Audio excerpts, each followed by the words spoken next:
வணக்கம். Exercise 7.2ல question number 30 பார்க்கலாம். Integral sin x divided by 1 plus cos x. So இந்த இடத்துல cos x 1 plus cos x tன்னு எடுத்தோம்னா cos x differentiate பண்ணும்போது minus sin xன்னு கிடச்சிரும். நம்ம மைனஸை வந்து நம்ம t கூட வச்சுக்கிட்டா டைரெக்டாக எல்லா வேரியபிளையும் இங்கே இருக்கிற எல்லா எக்ஸ் வேரியபிளையும் tன்னு கன்வெர்ட் பண்ணிக்கலாம். ஸோ அப்போ 1 plus cos x என்னென்னு பண்ணுறோம், tன்னு எடுத்துக்கிறோம். ஸோ cos x டிஃப்ரென்ஷியேட் பண்ணும்போது minus sin x, t differentiate பண்ணால் dt by dx, இந்த டினாமினேட்டில் வர dxஐ இங்கே எழுதிக்கிறோம். ஓகேவா? அப்போ sin x இன்ட்டு dxக்கு பதிலாக dt, இந்த மைனஸ் இந்த பக்கம் போயிடுச்சுன்னா sin x into dx is equal to minus dt அப்படின்னு அப்ளை பண்ணிக்கலாம். அப்போ கொஷினை எப்படி ரீரைட் பண்ணலாம் பாருங்கள்.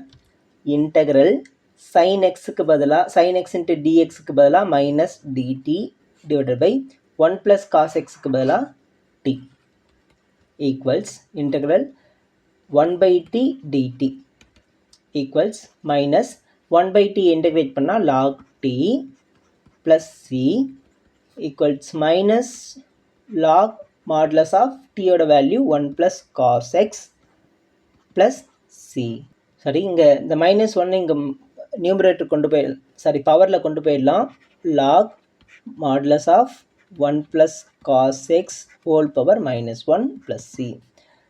ஸோ இப்போ log of whole power minus 1 வரும்போது எப்படி எழுதலாம், 1 divided by 1 plus cos xன்னு எழுதிக்கலாமா, plus c. இதுதான் நமக்கு தேவையான ஃபைனல் ஆன்சர்.